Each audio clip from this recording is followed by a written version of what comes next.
Vamos abrir as nossas Bíblias nesse momento, na carta de Paulo aos Romanos, capítulo de número 10. Aos Romanos, capítulo 10.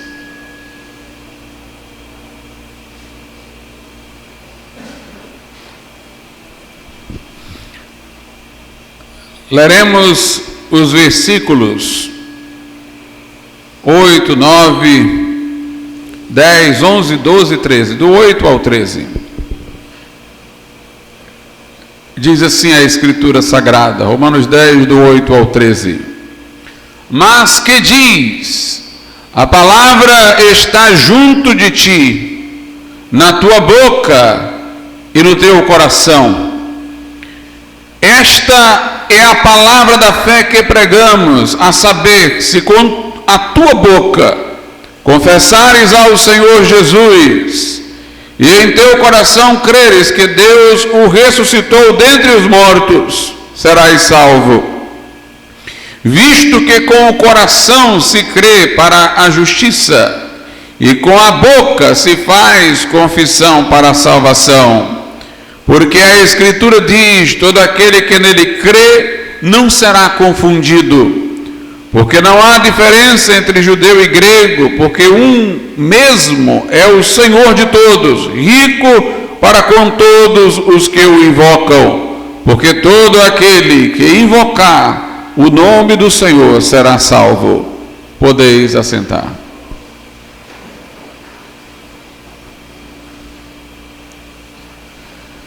Meus amados irmãos, esse texto ele é muito interessante para o momento em que apelamos a alguém, a fim de que responda o Evangelho pregado, ou que responda ao Evangelho pregado. Diz aqui o texto, no verso 9, se com a tua boca confessares ao Senhor Jesus, e em teu coração creres que Deus o ressuscitou dentre os mortos, serás salvo. A leitura simplória do versículo poderia levar alguém a pensar que a mera confissão verbal, externa, de que Jesus Cristo é o Senhor, já produziria salvação para o que a fizesse. Mas isso está de logo descartado, porque Jesus disse que nem todo, disse ele, que me diz Senhor, Senhor, entrará no reino de Deus. Então aqui nós não podemos imaginar que Paulo esteja falando apenas de algo mecânico, de alguém abrir a boca e dizer palavras mágicas, e dizer palavras que têm um efeito por si mesmas. Não é assim o texto, não é disso que Paulo fala.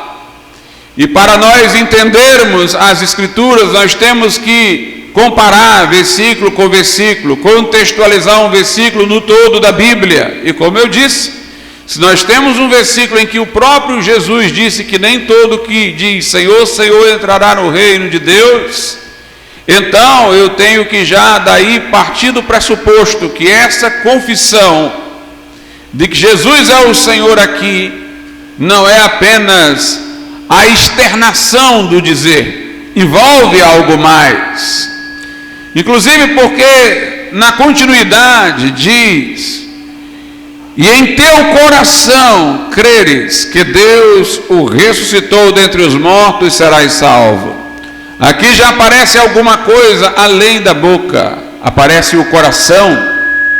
E como eu tenho dito por inúmeras vezes em pregações, o coração do homem na Bíblia não é uma parte, uma divisão do homem, não é o corpo, não é a alma, não é o espírito, mas é, digamos assim, o ponto de encontro entre as três coisas.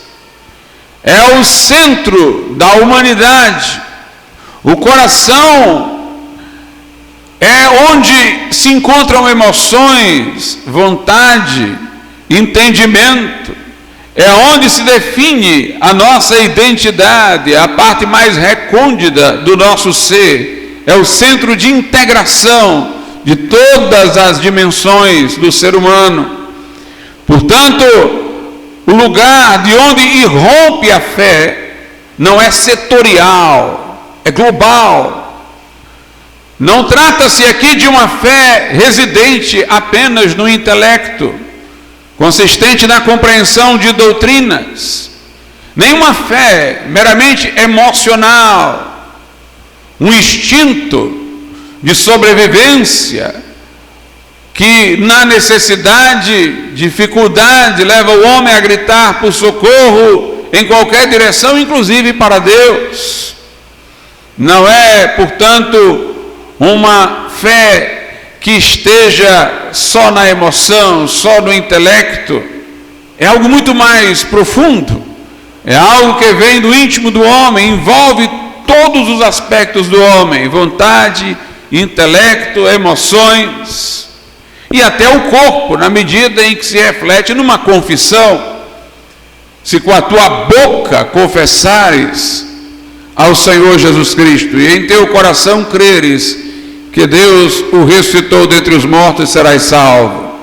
Se essa confissão da boca, ela tem origem no mais recôndito do ser humano, no coração, e portanto ela é uma expressão de tudo que há no homem. O homem que, neste sentido aqui do texto, faz a confissão de que Jesus é Senhor, ele está reconhecendo o senhorio de Cristo em todas as dimensões do seu ser. É uma confissão, portanto, sincera. Nunca jamais poderia ser da boca para fora, se o ponto de partida é o coração. E confessar Jesus como Senhor é confessá-lo como o regente da nossa vida, o governante da nossa vida.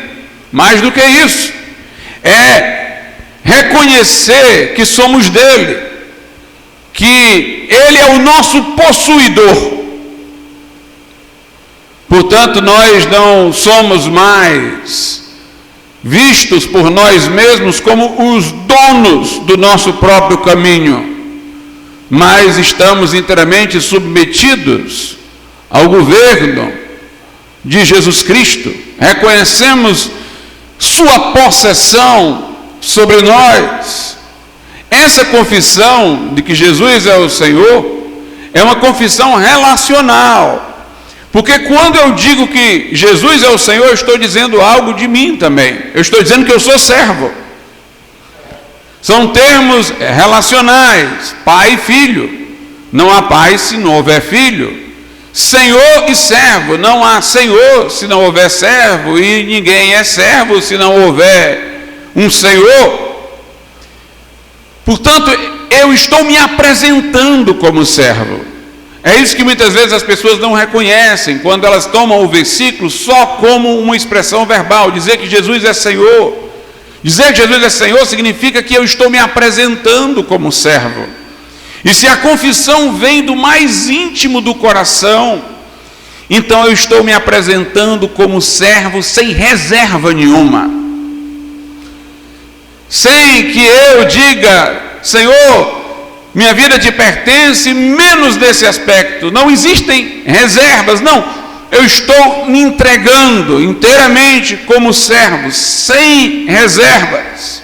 Estou me colocando numa relação de inteira submissão, consagração, entrega da vida a Deus, reconhecendo sua possessão integral sobre todo o meu ser.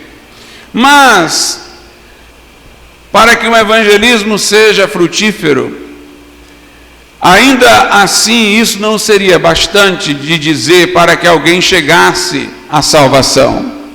Porque alguém poderia imaginar que ele seria capaz de se pôr diante de Jesus como servo apenas por uma livre escolha.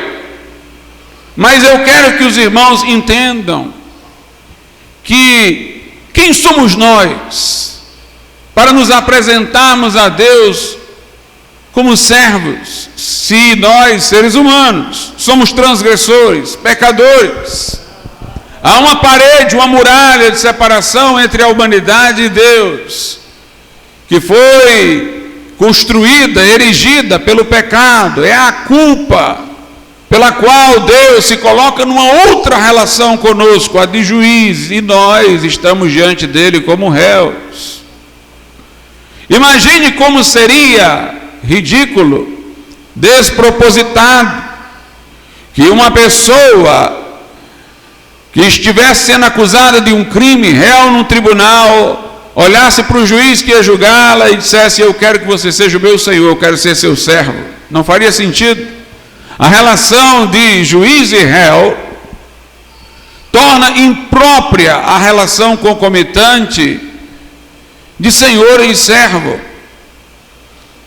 Se eu me apresento a Deus como um pecador para lhe servir, eu não tenho como servi-lo, porque paira sobre mim a sentença, a condenação. Eu estou manchado pela culpa.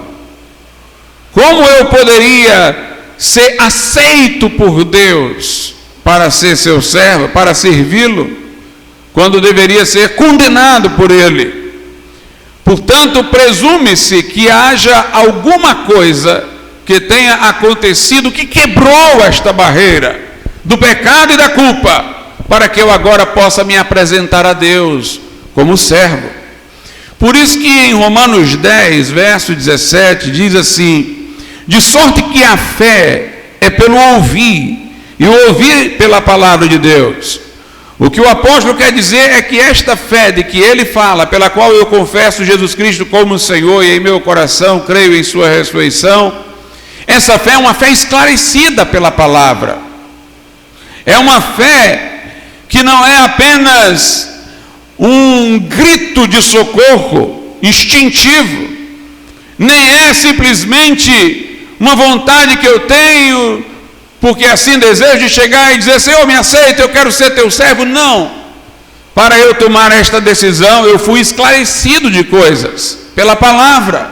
É uma fé iluminada pela palavra de Deus, pelo Evangelho de Cristo.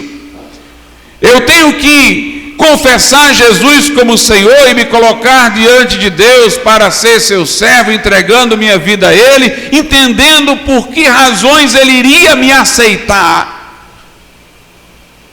Por que razões Ele poderia se tornar o meu Senhor?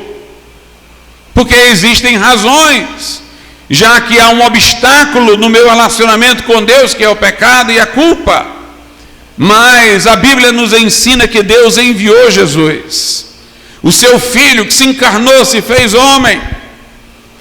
Jesus veio de modo sobrenatural para assumir a humanidade. O Espírito Santo preparou-lhe um corpo no ventre de Maria. E ele, tendo vindo a este mundo, foi tentado como qualquer um de nós, mas sem pecado. Ele foi aquele de quem o Pai falou: este é meu Filho amado, em quem me comprazo. Não havia dele mancha, não havia nele culpa, mas ele se fez pecado por nós, levou sobre si os nossos pecados, as nossas iniquidades. O castigo que nos traz a paz estava sobre ele, e pelas suas pisaduras fomos sarados. Morreu vicariamente, justo pelos injustos, para levar-nos a Deus. Deixou-se traspassar na cruz pelas nossas culpas, para quebrar a barreira de separação, para rasgar o véu, para nos tirar da situação de réus, a fim de que nós pudéssemos nos apresentar a Deus para servi-lo e sermos aceitos.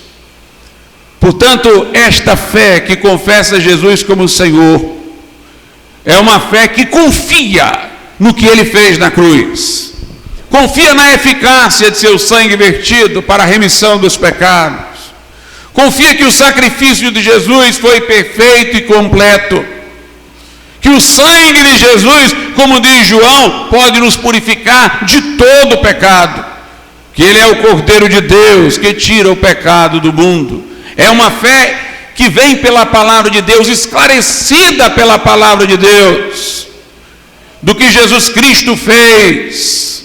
É uma resposta, na verdade, a esse conhecimento. Eu sei o que Ele fez por mim, e eu respondo confiando que porque Ele fez isso por mim, eu posso apresentar-me a Deus com base no seu sacrifício e ser aceito por Ele, para que pertença a Ele, para que pertença ao próprio Cristo. Mas na palavra Senhor também tem algo que no texto aqui não limita-se a uma relação comum entre servo e Senhor. De acordo com a Bíblia, o homem caído também não era dono de seu próprio caminho. Se houve um homem que pôde fazer uma escolha entre Deus e o pecado, no sentido mesmo em que você possa colocá-lo fora dessas duas coisas, e ele escolheu livremente por um lado e pelo outro, foi Adão. A escolha de Adão definiria a própria natureza humana, já que se ele tivesse obedecido, ele teria consolidado a natureza humana no bem e geraria seres santos. Mas se ele pecasse, ele iria corromper a natureza humana e geraria homens caídos, homens sob a culpa, sob o juízo. Adão, entretanto, fez a escolha errada. A partir do momento que ele fez a escolha errada, ele passou a ser escravo do pecado. O Adão criado por Deus em inocência, não tinha inclinação para pecar, não tinha inclinação para um lado nem para o outro, poderia ter obedecido e feito a melhor escolha, mas depois da queda, o veneno, metaforicamente falando, da serpente ficou inoculado nele. Ele ficou escravo do pecado, fisgado pela iniquidade, porque o seu pecado devorou as energias que ele tinha para fazer o bem. De acordo com a Bíblia, todos os homens que procedem do tronco de Adão nascem sob os efeitos da queda, escravos do pecado. A criancinha tem natureza pecaminosa, embora só vá de fato cometer pecados conscientes quando chegar à idade da razão, para entender o mal que está brotando dela e seguir este curso. Mas a Bíblia Sagrada diz que o homem é servo do pecado. Jesus diz: todo aquele que comete o pecado é servo do pecado, e indiretamente servo de Satanás. Jesus disse aos fariseus: vós tendes por pai o diabo, porque vocês procuram fazer o que é do desejo de Satanás, do desejo de vosso pai. A Bíblia diz que este mundo jaz do maligno, e chama o diabo de Deus deste século, não porque ele o seja, mas porque este século o trata como tal, na medida em que está sob seu governo. Paulo, falando de nós crentes antes da conversão, diz que nós estávamos outrora debaixo do príncipe das potestades do ar, que é Satanás, do espírito que agora opera nos filhos da desobediência.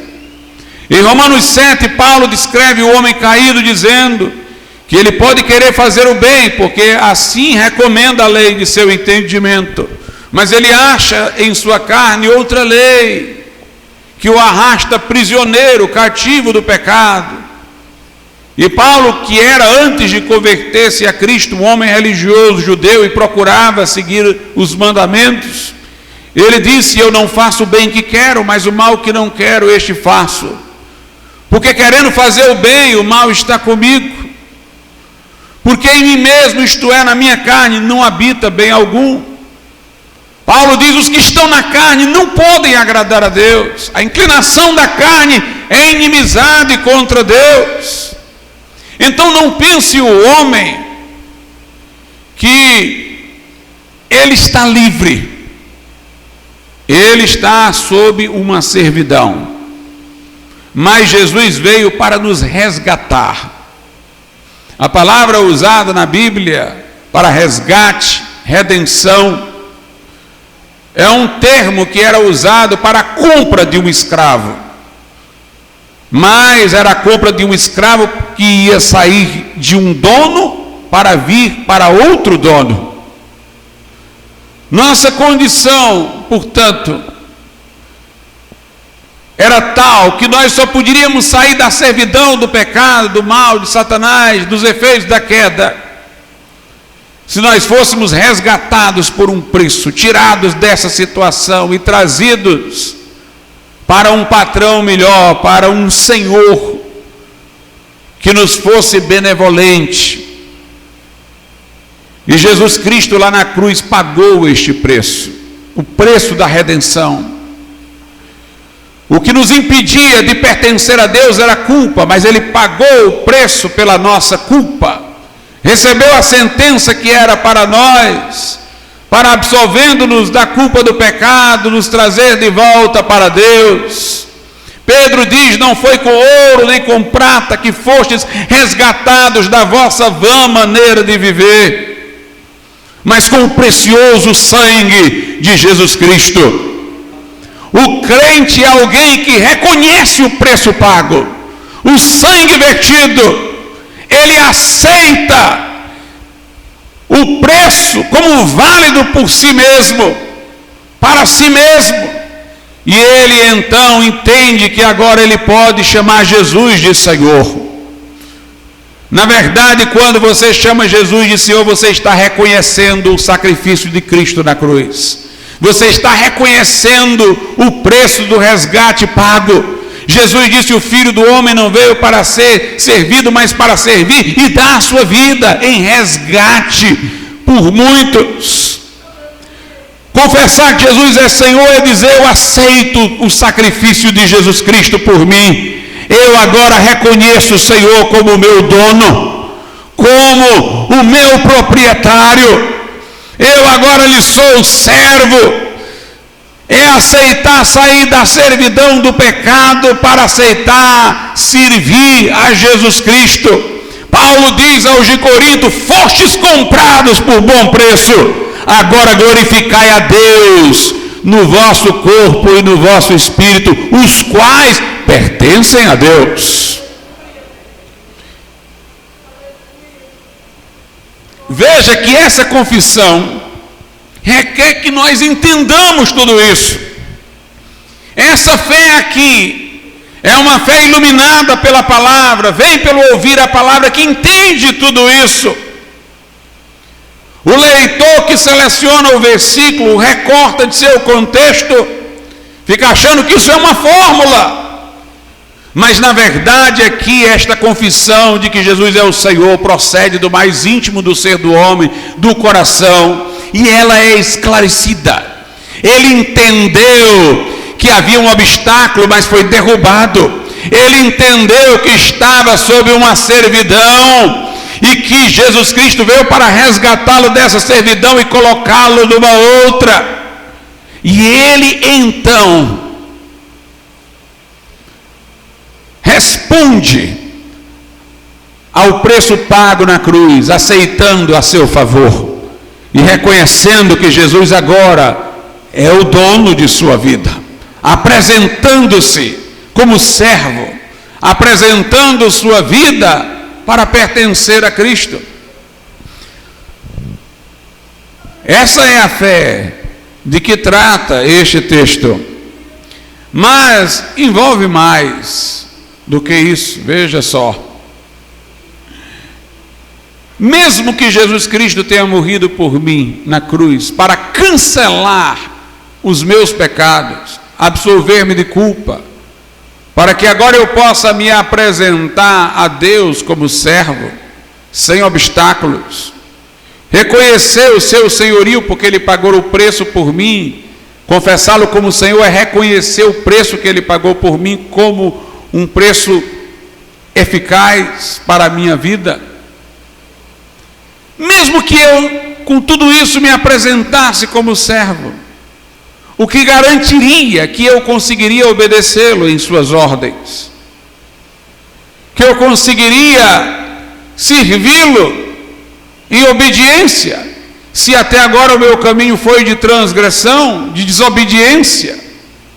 Alguma coisa teria que acontecer na minha vida para transformá-la, de modo que eu pudesse servir a Jesus Cristo, servir a Deus, ser-lhe obediente, não apenas dizer que sou o seu servo, para depois me frustrar, não conseguindo obedecer às suas ordens. E meus irmãos, a resposta para essa segunda coisa está na cruz, como também a primeira. A salvação começa com a cruz de Cristo e termina com a cruz. Fica claro quando é dito aqui, a saber, se com a tua boca confessares Jesus Cristo, versículo 9, ao Senhor Jesus Cristo, e em teu coração creres que Deus o ressuscitou dentre os mortos. Então há a menção a que Jesus esteve entre os mortos e a menção à sua ressurreição. Essa fé está com o olhar atento para a morte e a ressurreição de Jesus. Eu reconheço que na morte ele pagou o preço para que a ele pertença. Mas eu não tenho o poder de obedecer, mas identificando-me pela fé com a morte e ressurreição de Jesus Cristo, acontece um milagre na minha vida. Veja só, quando Jesus Cristo morreu naquela cruz, ele morreu em meu lugar. Legalmente quem morria era eu, porque ele morria com a minha procuração, digamos assim, ele morria me representando. Legalmente era a minha morte. E logo também eu posso dizer que quando ele ressuscitou, ele também fez a minha ressurreição acontecer. Estes fatos da cruz não são apenas fatos externos, que nós aceitamos que aconteceram. Através da fé, eles se tornam fatos internos. De maneira que não apenas eu olho para a cruz que ocorreu, mas a cruz vem para a minha vida, para trazer toda a sua eficácia. A Bíblia diz que quando nós reconhecemos que morremos com Cristo na cruz, que quando ele morreu nós morremos, o Espírito Santo torna isso real. Opera a morte do velho homem que nós éramos. Quando nós reconhecemos que Jesus Cristo ressuscitou ao terceiro dia, e que ele ressuscitou como nosso representante, e que portanto nós ressuscitamos com ele, o Espírito Santo torna real a emergência de uma nova vida em nós, que confunde-se com a vida do Cristo ressurreto, que nos é comunicada. Aceitar que Jesus morreu e ressuscitou por mim é aceitar-me morto na sua morte e uma nova criatura em sua ressurreição. E quando eu aceito isso, essa condição, o Espírito Santo torna realidade na minha vida. A cruz, portanto, deixa de ser apenas um fato externo e histórico e se torna um fato interno na minha existência. Acontece em mim uma identificação com a morte e a ressurreição de Cristo.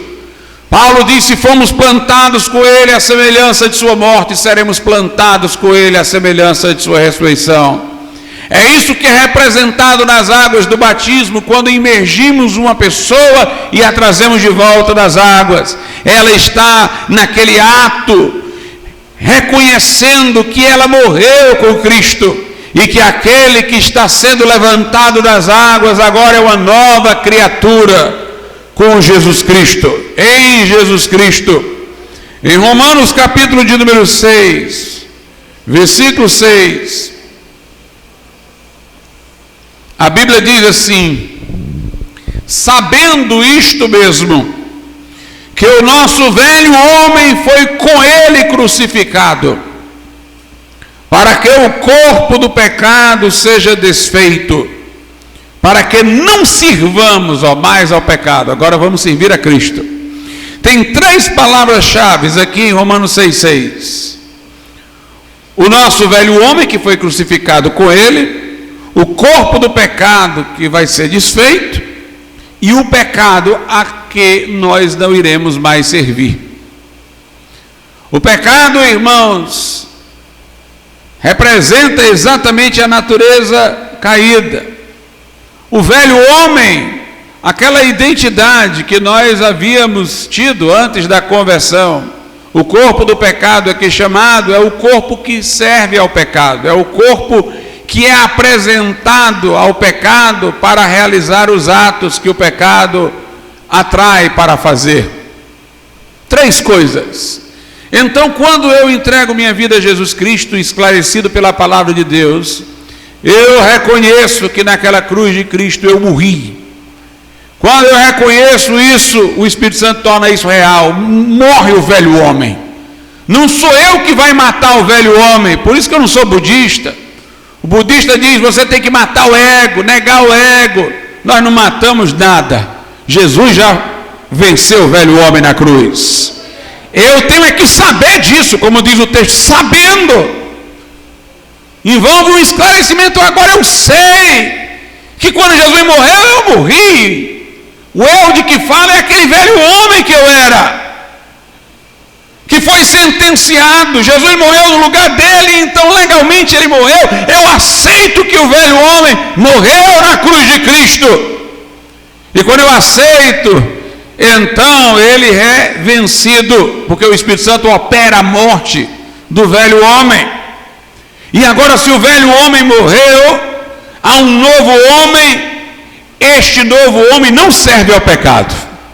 Este novo homem serve a Cristo. Então ele não vai oferecer mais o seu corpo para pecar. Ele vai apresentar o seu corpo a Deus em sacrifício vivo, santo e agradável a Ele. Logo, meus amados irmãos, esta pessoa que não serve mais ao pecado, serve a Cristo. Essa pessoa que o corpo do pecado foi desfeito porque ela não vai usar o seu corpo para pecar, não é aquele velho homem. Aquele foi crucificado. É o novo homem que se identifica com a ressurreição de Cristo. Portanto, eu creio que Jesus naquela cruz perdoou os meus pecados e absolveu-me de culpa para tirar a muralha de separação, de modo que eu agora posso apresentar-me a Deus como servo e ser recebido. E aí eu confesso Jesus como Senhor, reconhecendo que agora Ele é o meu proprietário, pagou o preço do resgate pela minha vida. Mas eu creio que eu vou conseguir servi-lo, porque eu sei também que o velho homem que não queria servi-lo, que eu era, ficou paralisado na cruz. Ficou atravessado pelos pregos da cruz. E o Cristo que ressuscitou agora vive em mim. Como diz em Gálatas 2:20 o apóstolo Paulo, eu já estou crucificado com Cristo, e agora vivo não mais eu, mas Cristo vive em mim. E essa vida que eu agora vivo na carne, vivo-a pela fé no Filho de Deus, que me amou e se entregou por mim. Pela fé eu recebo Jesus para vir viver a sua vida ressurreta na minha vida, e pela fé eu acredito que o meu velho homem ficou na cruz. Eu creio que o meu velho homem foi imobilizado na cruz, e eu creio que recebendo Jesus, eu estou recebendo para vir morar no meu coração, para viver a sua vida ressurreta na minha vida. E este novo homem que eu sou em Cristo pode dizer não ao pecado quando ele chamar.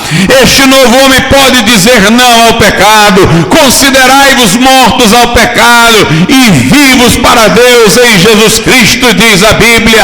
Eu posso dizer não, e agora eu digo sim a Deus. Eu tenho a força para dizer sim a Deus, porque eu estou vivo para Deus em Jesus, e eu estou morto para o pecado em Jesus.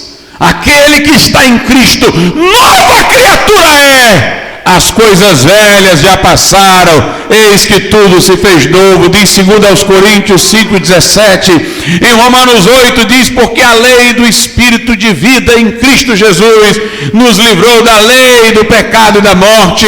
Agora podemos andar em novidade de vida, como novas criaturas. A fé que chama Jesus de Senhor é a fé que entendeu que o pecado não tem mais domínio sobre nós, porque não estamos debaixo da lei, mas debaixo da graça. É a fé que entende que o sangue de Jesus expiou a nossa culpa e agora nenhuma condenação há para os que estão em Cristo Jesus. É uma fé que quer obedecer a Deus, quer servir a Deus.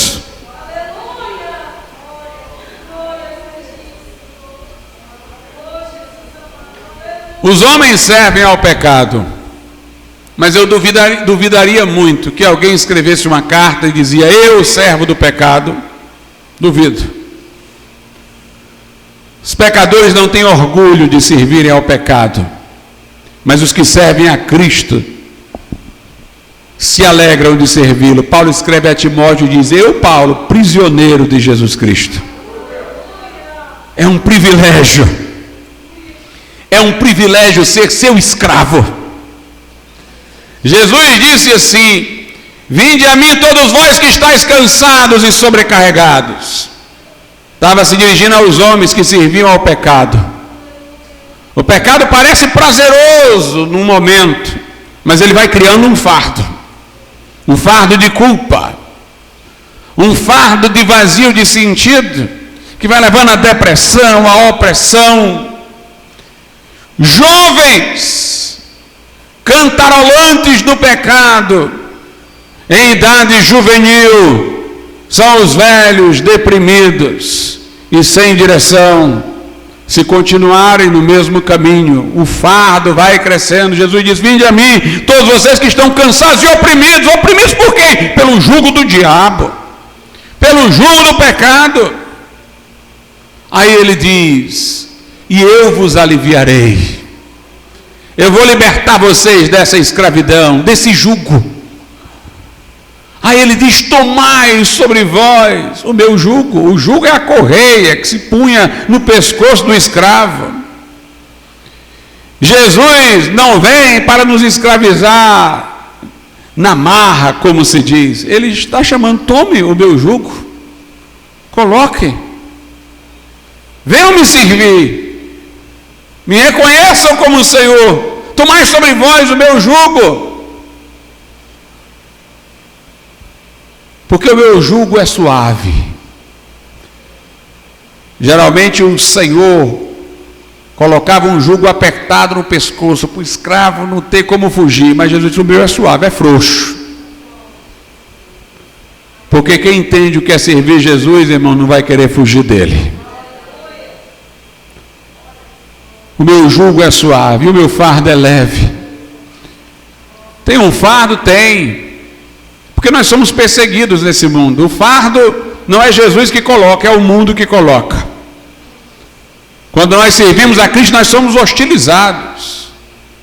Nós somos perseguidos.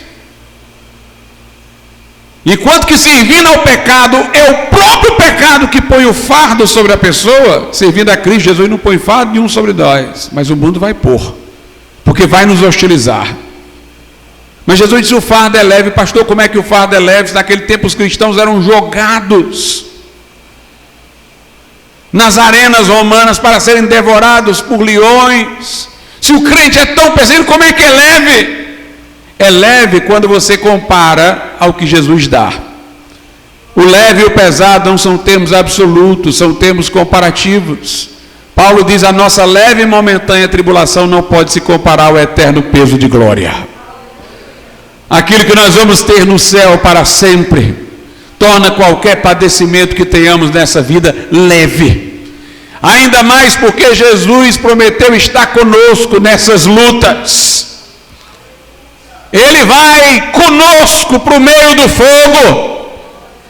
Quando atravessares as águas, eu serei contigo, e quando passares pelo fogo, a chama não arderá em ti. Bem-aventurados sois vós, quando mentindo disserem todo mal contra vós por minha causa, alegrai e exultai, grande é o vosso galardão nos céus. E Pedro diz, quando vocês forem perseguidos, nessa hora repousa sobre vós o Espírito da glória, o Espírito de Deus. Estevão, quando foi ser apedrejado, ao mesmo tempo foi confortado por Cristo, porque ele teve uma visão. Enquanto as pessoas o apedrejavam, ele estava vendo os céus abertos e o Filho do Homem em pé, à direita de Deus. Alguma coisa maravilhosa aconteceu com os cristãos que eram lançados às arenas de Roma para serem devorados pelos leões, porque eles cantavam enquanto as feras os dilaceravam. Assim foram os evangélicos das fogueiras inquisitoriais, como Jan Hus, como Jerônimo de Praga, que morriam cantando, louvando a Deus. Alguma coisa maravilhosa os assiste naquele momento. Alguma coisa assistiu Pedro, para ele com tanta serenidade dizer, podem me crucificar, só peço uma coisa, coloque a cruz de cabeça para baixo, porque eu não sou digno de padecer igual ao meu mestre.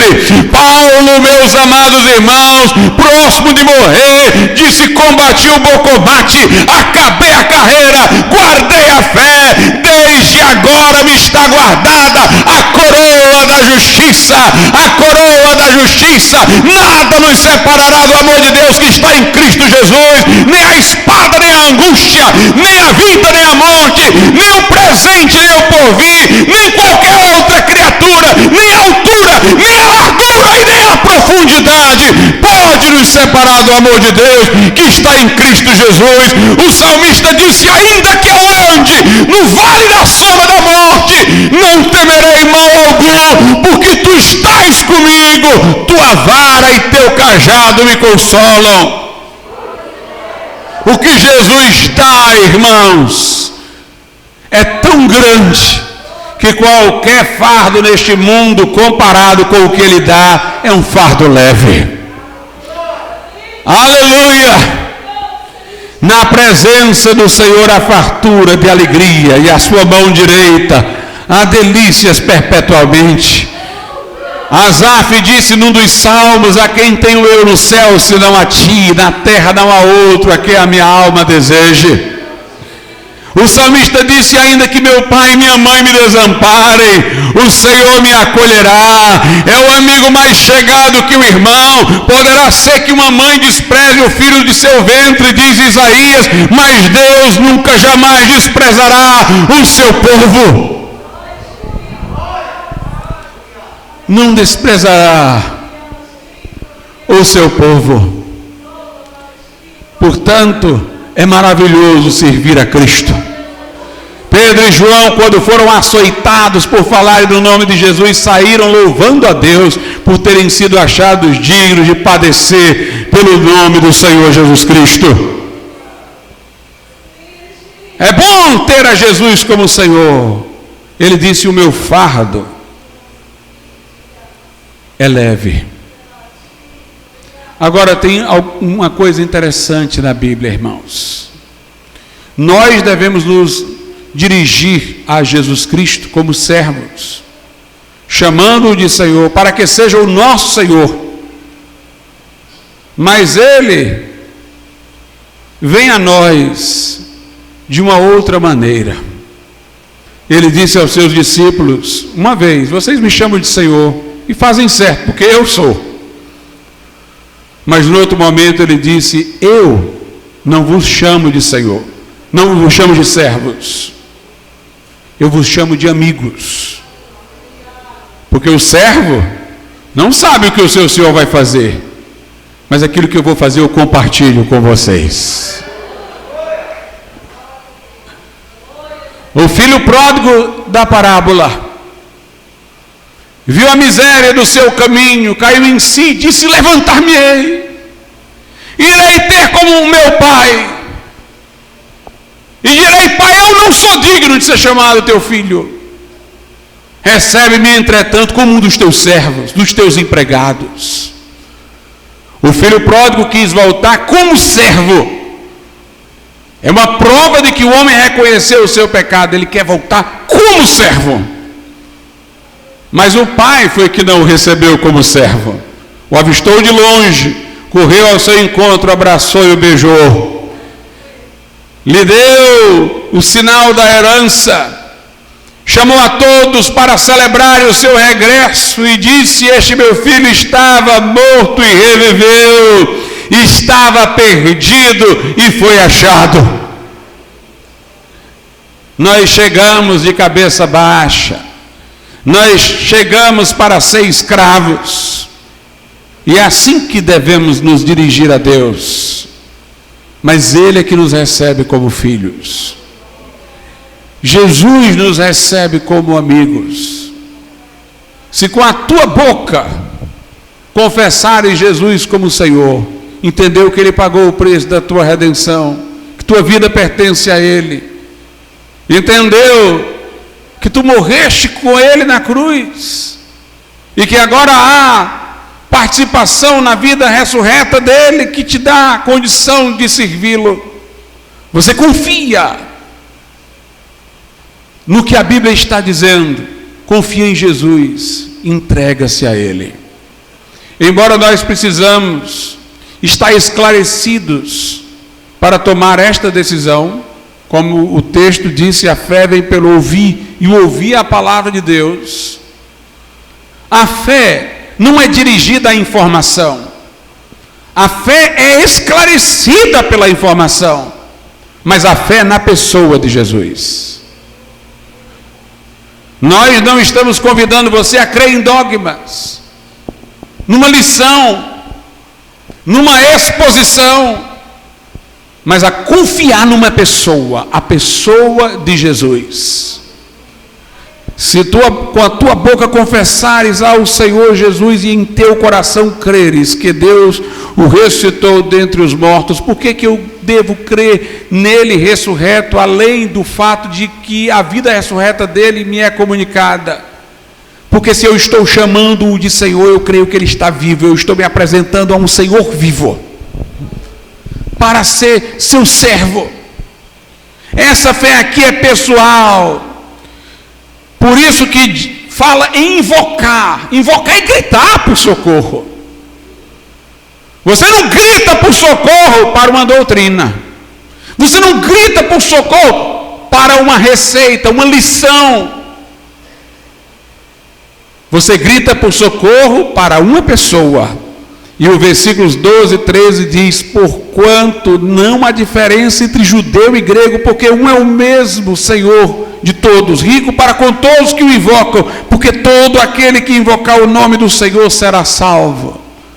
É uma fé que o chama, é uma fé que o invoca. Vem Jesus para a minha vida, ser o Senhor da minha vida, apodera-te do meu ser. Se você tomar esta decisão nessa noite, se o seu coração confia, se você entendeu a palavra de Deus, da qual você não poderá mais dizer que é ignorante, e se você vier a Cristo, Ele vai perdoar os teus pecados nessa noite e mudar o teu coração. Porque o texto aqui promete uma coisa imediata: se com a tua boca confessares Jesus Cristo, em teu coração creres que Deus o ergueu dos mortos, serás salvo. Salvo, não por obras, não por mérito, mas por aquele por quem tu gritaste por socorro, mas por aquele a quem a tua boca está confessando como Senhor. Vamos ficar de pé.